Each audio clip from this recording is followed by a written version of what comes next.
Hello and welcome everyone to a presentation on American Public Health Association's 150-year anniversary and the National Public Health Week featured presentation on accessibility, closing the health equity gap. My name is John DeLumba, and I'm a Master's of Public Health student majoring in Health Policy and Management at the School of Public Health at Kent State University in Kent, Ohio. My academic interests are in identifying service gaps and in developing evidence-based practices and policy analysis. My professional interests are the same, and fun facts about me. First, I say more yeses than nos in life, and I'm currently serving as an active duty service member of the United States Army while simultaneously working as an intern at both Nevada County's Health and Human Services Agency and Public Health Department in Nevada County, California. A large part of what I work on at the county is in equity-based work surrounding both health and racial disparities in the community. And in the military, I'm an engagement controller on air and missile defense systems. With that being said, I'm excited to begin, and I hope you all learn and take away something from today's presentation. In a discussion of the closure of the health equity gap, we will first begin by talking about health terminology, because words truly do have power. The terms here have meaning that hardens our perceptions and shapes our beliefs, drives our behavior, and ultimately creates our world. Then we'll move on and we'll talk about the history of equality and equitable work because it provides us with a sense of identity. History offers us a hint about how we can better organize and manage our societies for the benefit of all. Thirdly, we'll talk about the present work surrounding health equality and health equity, because current work, thoughts, ideas, initiatives, and choices in which accessible programs and services are available will decide and shape our future work in closing the health equity gap. Finally, we'll talk about the future. The future is just as important as the others, because here's where we'll assess if our present moments and actions are enough to close the health equity gap. Talking about it gives us something to strive for, and it helps keep us focused on where we want to be. It is important to note that much of this year's theme will cover the disparities faced by disabled persons rather than those of other marginalized groups, because over a quarter of the population has some sort of disability, and a large percentage of those who forego medical care and treatment are people with disabilities. However, throughout my presentation, I will highlight the many disparities that affect marginalized groups equally across the nation. Health terminology.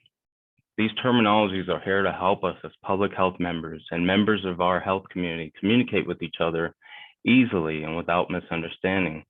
It is for us to operate successfully and efficiently and to become aware of agreed terminology in the ever-changing field of health equity.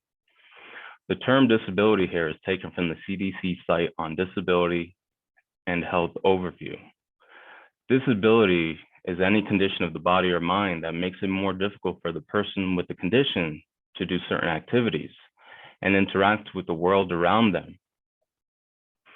The important thing to note here with disability is it affects impairment, a person's body structure or function or mental functioning. Examples of impairments includes loss of limb, loss of vision, or memory loss. Activity limitation is the difficulty in seeing, hearing, walking, or problem solving.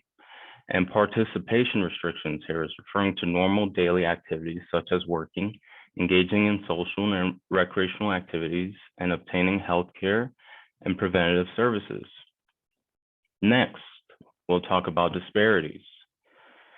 Disparities are the differences in a social or economic condition that's considered unfairly unequal, a racial disparity in hiring, or a health disparity that affects well-being and outcomes without an identified cause among groups of people. So throughout my presentation, I'll cover most of what the CDC and World Health Organization consider a health disparity, right? A particular type of health difference that is closely linked with the social or economic disadvantage. Both organizations indicate that health indicators such as life expectancy and infant mortality have improved for most Americans. However, for minorities, they face a disproportionate burden of preventable disease, death, and disability in these categories compared with non-minorities. And ultimately, these are health disparities. Our social determinants of health are conditions in which people are born, grow, live, work, and age.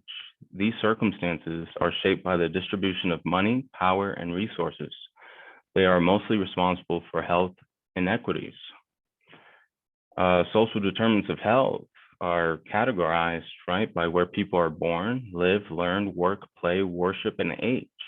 And they affect a wide range of health functioning and quality of life outcomes and risks. Next, the inequalities. Here we will focus primarily on the differences in the unfair situations in society when some people have more opportunities and resources than others, or in the distribution of health determinants among different population groups. Quality is a quantity of care, right? Or opportunities or resources received. Equality across the board is present, right? It's the health status, the life expectancy, the prevalence of health conditions, the access to care, the quality and experience of care, and then the wider determinants of health, right? The quality of housing, for example. Difference here with inequity, we see the differences in fairness or justice, and especially in health and well-being outcomes that are avoidable, unfair, and unjust. This is the quality of care received. Most programs can be catered or programmed for certain individuals. That's where equity comes into play. And between inequity and inequalities, they're both affected by the differences in the multiple determinants of health, the social, economic, environmental, and structural factors, such as healthcare and their unequal distribution in shaping health disparities. Viewing health disparities from a historical perspective provides us with a necessary foundation to understand how social determinants of health are rooted in social and economic inequalities. Equal opportunity has always been on the agenda long before equity. Looking back throughout our nation's history, we can explore the many triumphant moments both grassroots organizations and government officials have done for the sake of equal opportunity rights. The NAACP focused on desegregating schools and universities through the court system, winning the landmark Brown versus Board of Education case in 1954. The NAACP laid the groundwork for other racial social justice movements, such as the National Urban League and the Black Lives Matter movement, two other groups that are also very prominent in organizing and dedicating themselves to the economic empowerment, equality, and social justice of African American communities. The Civil Rights Act laid the groundwork for recognizing the rights of people with disabilities and created opportunities for those who otherwise would have never stood a chance on their own. Since the Civil Rights Act became law in 1964, our nation has made great strides to prohibit discrimination based on race, ethnicity, religion, sex, sexual orientation, and national origin. Encouraged by the progress our country has achieved since the landmark law, we also recognize that we must continue to do more to ensure civil rights for all Americans. Today, the fight is yet not over. Historically, it is evident that policies and laws with injustices created long-term consequences for women, people of color, and people with disabilities. Equal opportunity is at the bedrock of American democracy, and our diversity is one of our country's greatest strengths. We have always had the power to create opportunities for the improvement of communities that have been historically underserved. The government, consistent with applicable law, has demonstrated its abilities to reallocate resources to address the historic failures of investment in underserved communities. Grassroots organization groups have successfully helped the adoption of federal and state laws, policies, and programs surrounding equality.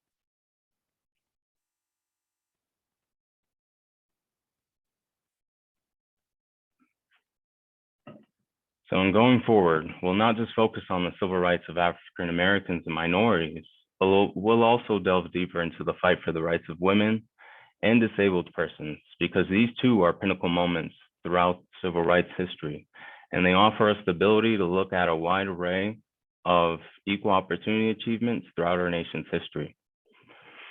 The first significant movement was the women's suffrage movement.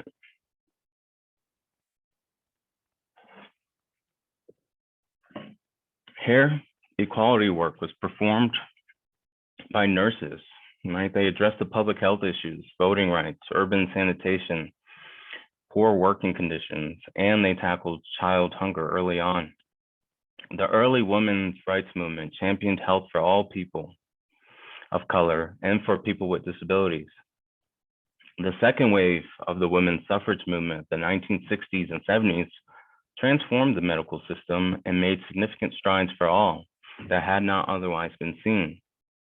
Women of color activists, combined with feminist and anti-racist analysis, developed inclusive definitions, and the National Welfare Rights Organization, made up of predominantly African-American women, pushed for a patient's Bill of Rights early on, and they demanded an equal treatment of the poor and Medicaid recipients by hospitals.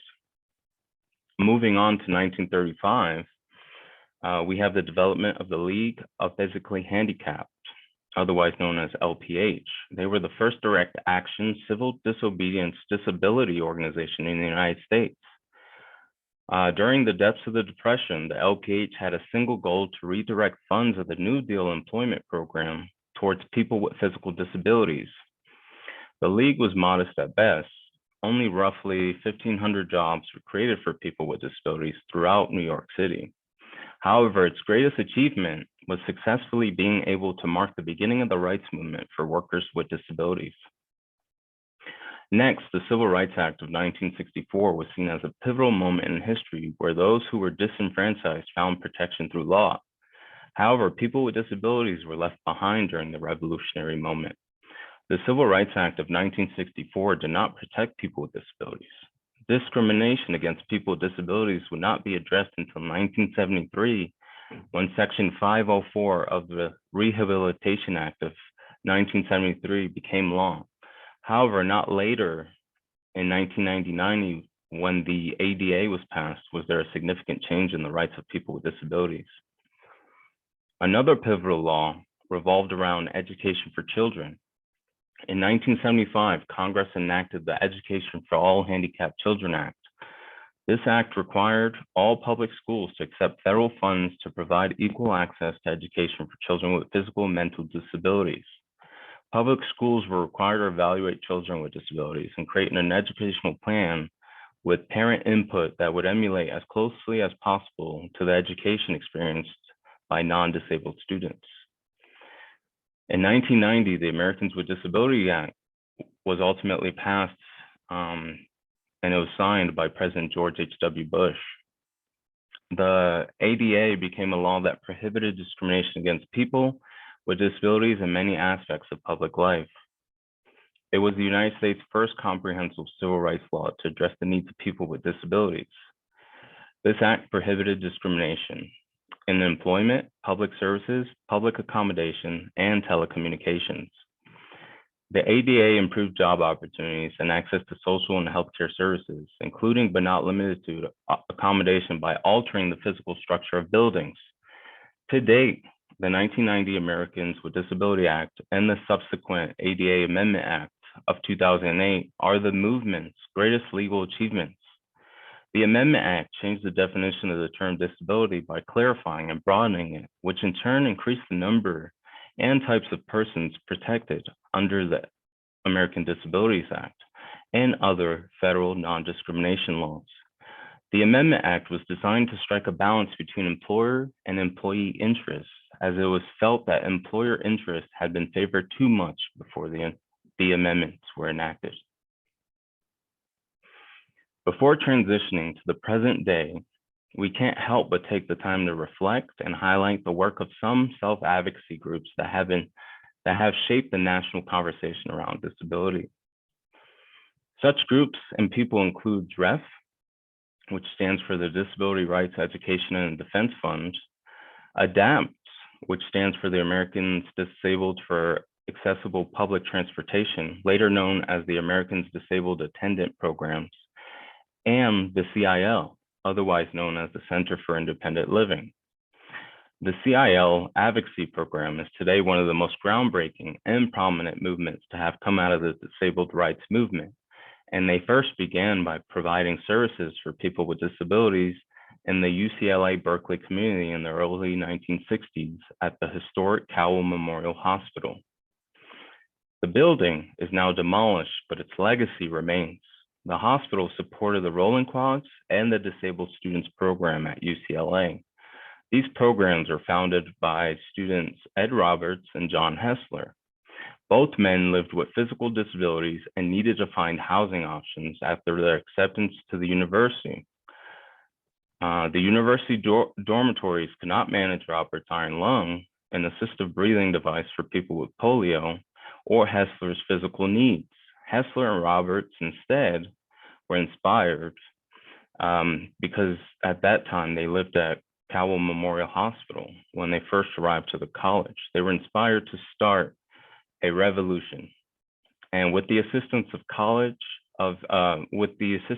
college counselor, Jean Wirth, they demanded access to the school and encouraged other students with physical disabilities to attend UC Berkeley. They also influenced school architecture and planning. UC Berkeley eventually created housing accommodations for these students. It was there that the students planted the seed of the independent living movement. The program ultimately inspired universities across the country to create a similar organization, and many of these organizations are still standing today.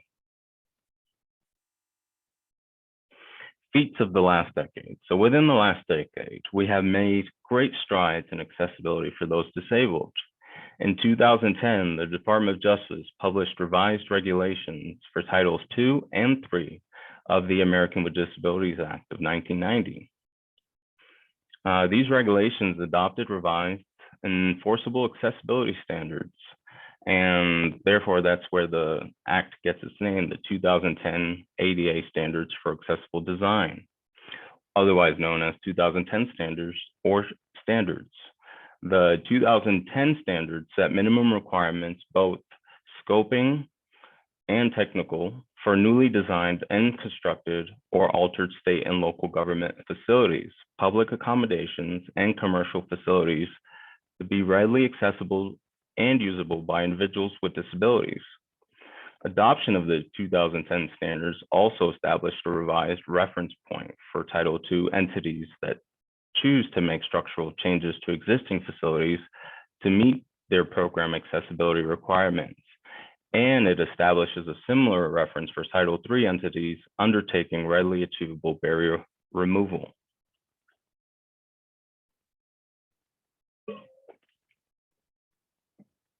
March 15, 2011 serves as the effective date for the revised Title II and Title III regulations, and which in part these include requirements for service animals, ticketing, and use of wheelchairs, manually powered mobility aids, and other driven mobility devices. For example, a sports arena on or after March 15, 2011 had to tell an individual with a disability, his or her companions, about the features of accessible seating.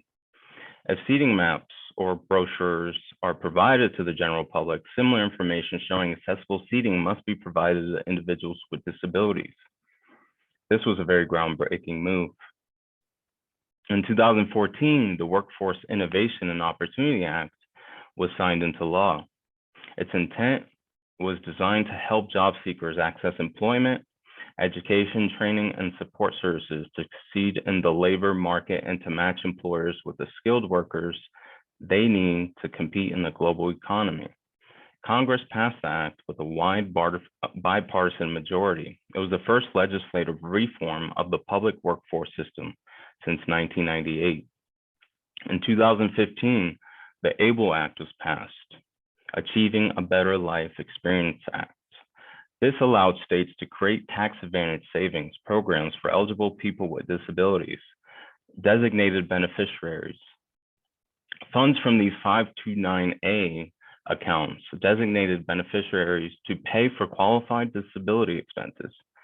Distributions are tax-free if used for quality disability expenses such as health, education, housing, transportation, legal fees, financial management, employment, training, supportive assistive technology, personal support services, oversight and monitoring, funeral and burial expenses, and other expenses approved by the Treasury regulations. Unfortunately, however, 40 years after the Civil Rights Movement, people with disabilities, African Americans, and other minority groups in the United States continue to experience socioeconomic hardships that cannot be separated from the history of slavery, colonialism, segregation, and other forms of institutional discrimination. These social, economic, environmental, and structural factors are interlaced with the lingering effects of racism and discrimination and have contributed to the limitations in access to healthcare, social and educational resources, and the unequal distribution of thereof, with both a direct and indirect effect on both a person's health and wealth status. Because communities that shoulder a disproportionate amount of unequal health outcomes are often also more economically challenged, racially segregated, and are more likely to have fewer resources. Unfortunately, yesterday's historical inequalities continue to perpetuate inequalities and inequities in health and healthcare today, resulting in an absurd amount of unequal distribution among the general population. Present day, in the United States, 61.4 million adults, 26% of the population, live with a disability. Disability is especially common in tribal communities where 2 in 5 non-Hispanic American Indians, Alaska Natives live with a disability. Because of cost, over 37% of adults with disabilities have been unable to access primary and regular preventive care. Delayed care puts adults living with disabilities at greater risk to have other health issues like heart disease, diabetes. Access to care is also affected by access to health insurance. In 2020, 28 million people in the US lacked any type of health insurance. At the root of it all health inequities experienced by marginalized groups are in large part the result of discrimination, costs, and lack of healthcare access. A common place where discriminatory practices take place today is in the workplace.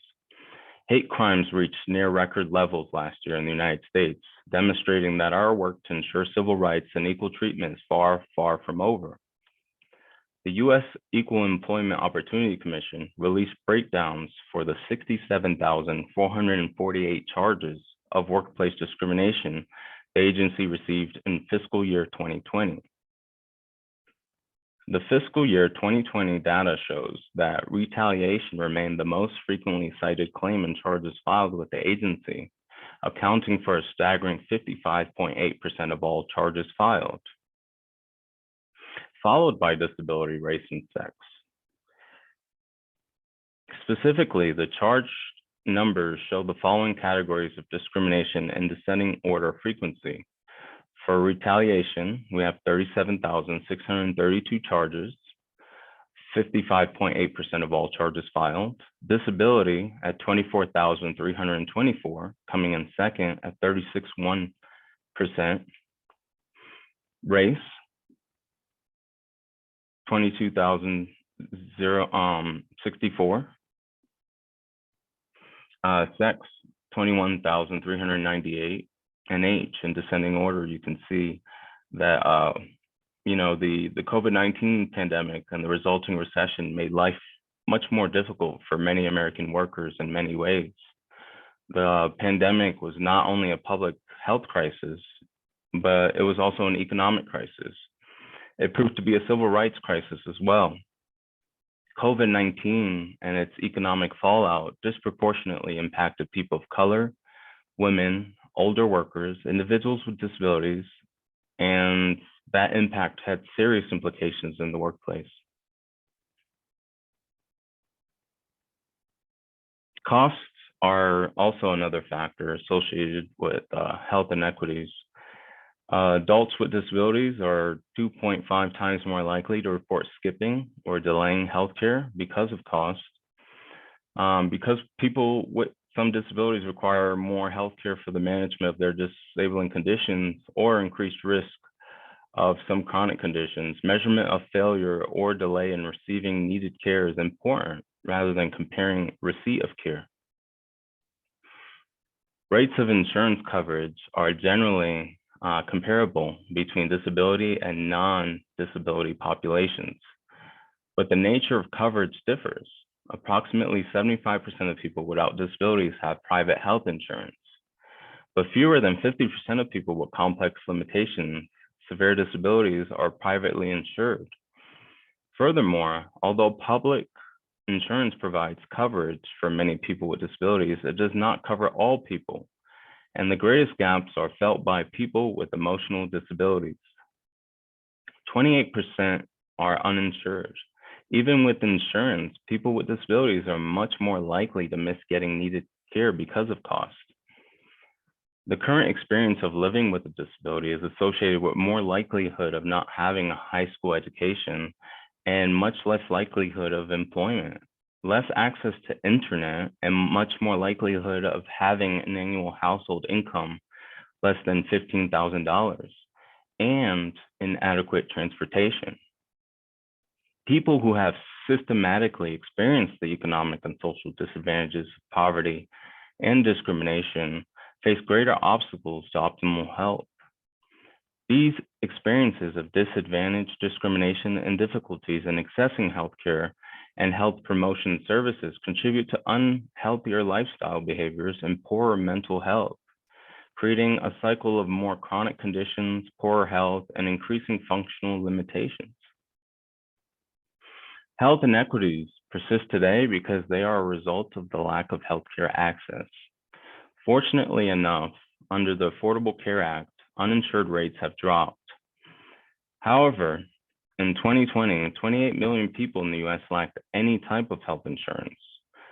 Therefore, that was roughly 28 million people in 2020 who forego seeking medical care in any event.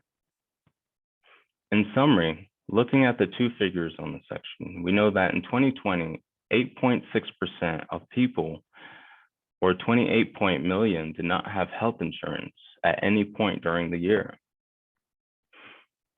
And they were more likely to have poor health status. This percentage of people with health insurance coverage for all or part of 2020 was 91.4%.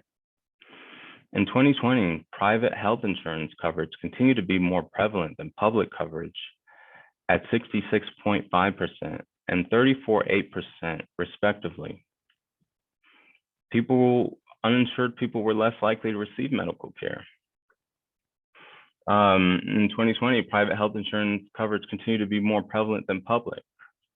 Of the subtypes of health insurance coverage, employment-based insurance was the most common, covering 54.4% of the population, followed by Medicare, Medicaid, direct purchase coverage, TRICARE, and Department of Veteran Affairs or Civilian Health and Medical Program of the Department of Veteran Affairs. Between 2008 and 2020, the rate of private health insurance coverage decreased by 0.8 percentage points to 66.5%, driven by 0.7 percentage point decline in employment-based coverage to 54.4%. Staggering rates all across the board, as you can see, uninsured people decreased in many categories.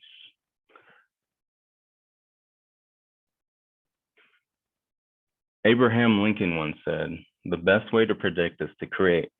Malcolm X once said, "Education is a passport to the future." For tomorrow belongs to those who prepare for it today. Nothing is so much truer than equipping ourselves with the knowledge learned today to tackle the issues mentioned throughout this presentation tomorrow and far beyond.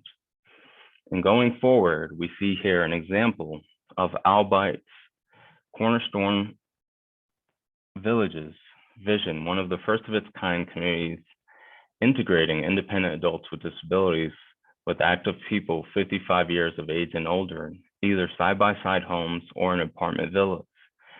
Able-Lite's Cornerstone Villages provides many individuals, right, with living spaces that have been modified, and they're the first of its kind, offering smart home technology, specifically catering to enhance independent living for residences.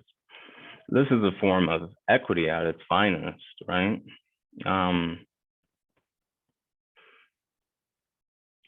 The Boston Center for Independent Living is also another example of an organization breaking down barriers to healthcare access for people with disabilities.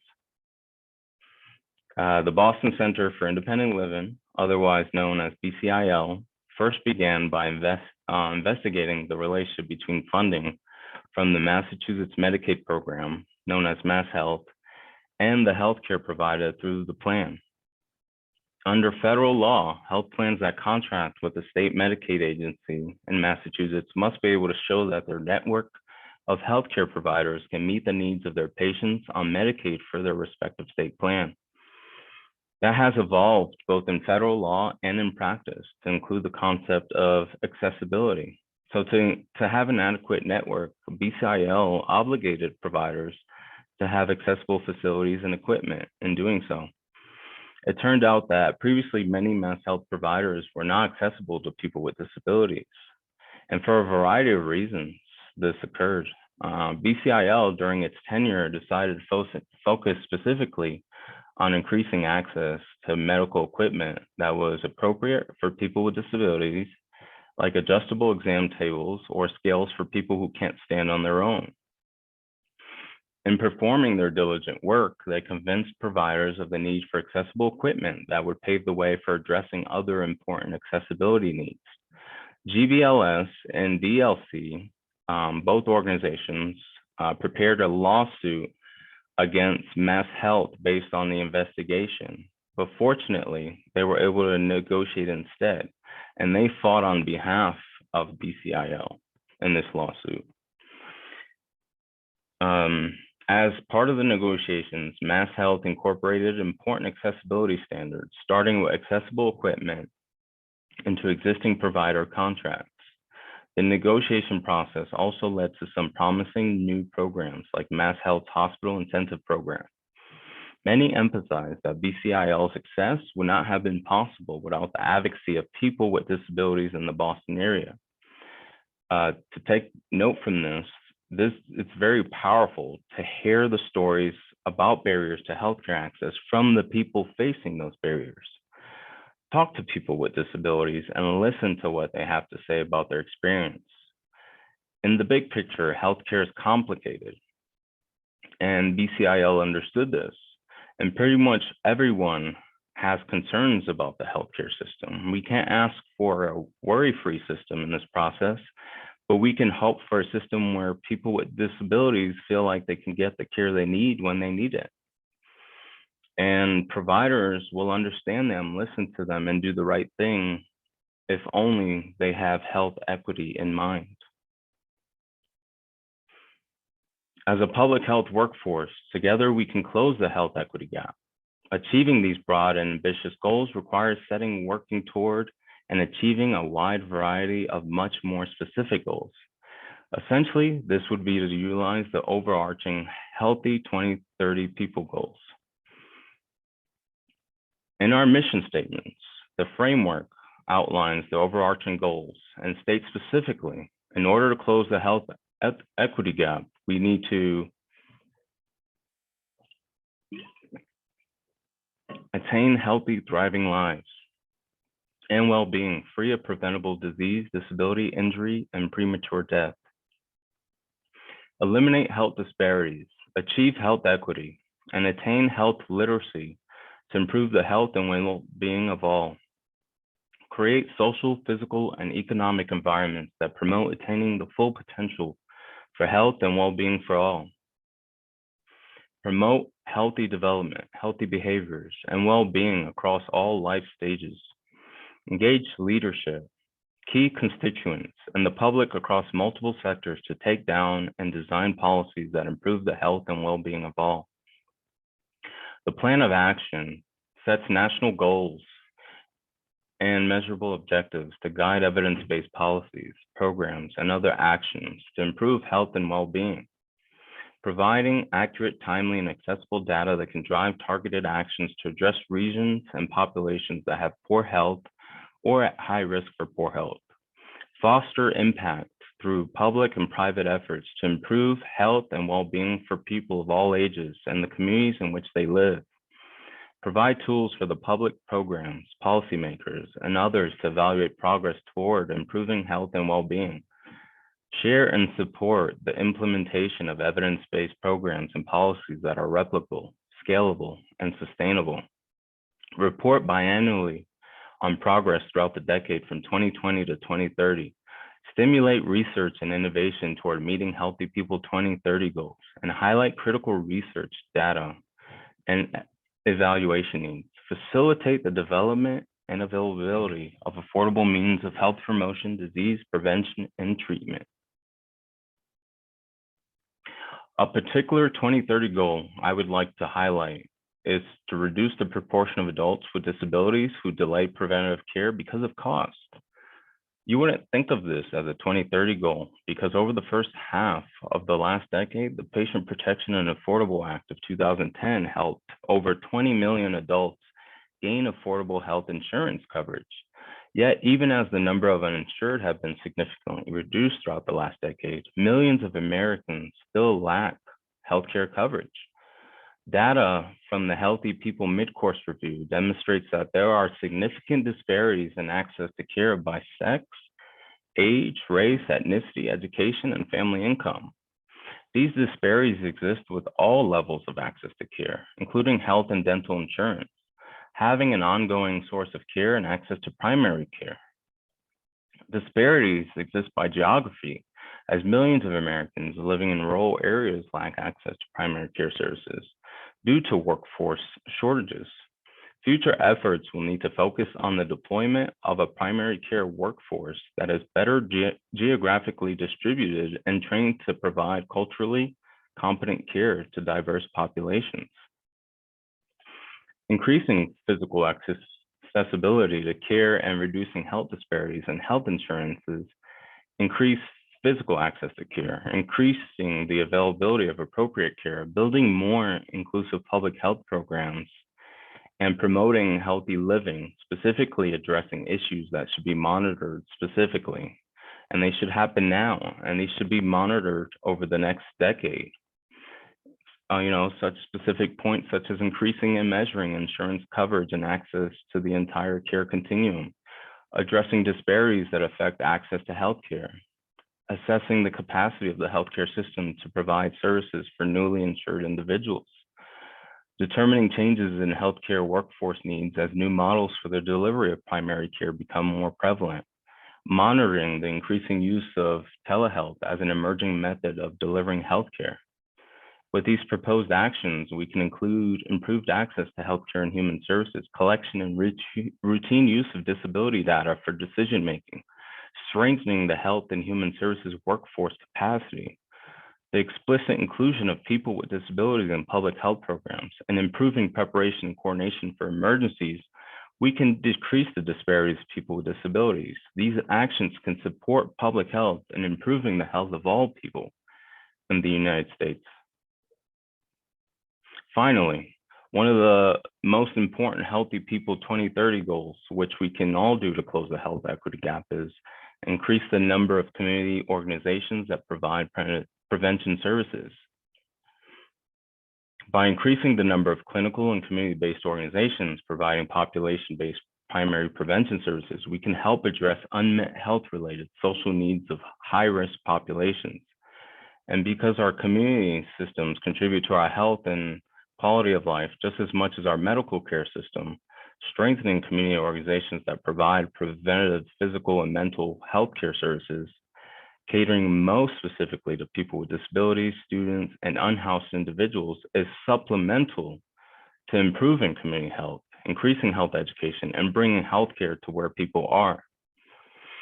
This can be done through collaborative community actions to improve population health and eliminate health disparities in this sense by advocating for more CBOs who provide population-based primary prevention services. Advocacy groups have been known to help rally people to fight for their rights and help push the agenda on creating more community-based organizations and initiatives. In fact, advocacy groups join their resources with other groups who fight for the same cause. Advocates help build coalitions and help increase participation across a wide array of policies. By fostering community participation, especially from underserved groups and advocacy groups, and capacity building, we can help create and develop relationships between outside stakeholders and community members, and incorporate local knowledge into the research and implementation process of public health programs and services. A tool necessary for this process is the Guide for Developing Effective Coalitions. It is available to all for use, and I have a handy dandy image here on my slide. It is an 8-step guide. It provides a framework that was developed by Larry Cohen for engaging individuals, organizations, and governmental partners invested in addressing community concerns. Because addressing health promotion and chronic disease prevention needs to include persons from all diverse backgrounds and fields. And this effective model here gets to the root of that. So in conclusion, going forward into the future, we can work together and improve the health of people living with disabilities and other marginalized groups by reducing health disparities in health insurance, increasing physical access to care, increasing the availability of appropriate care, building more inclusive public health programs, promoting healthy living, and fostering and developing relationships with people in the community who can back our initiatives. We can encourage representatives in Congress to support health equity legislation to reduce the inequities racial and ethnic minorities face. We can urge representatives to strengthen public health infrastructure. Together as a public health group and as members of our own communities, we can build a different country, one that is committed to equality, equity, and justice, celebrates diversity, and is inclusive of all. Thank you all for your time.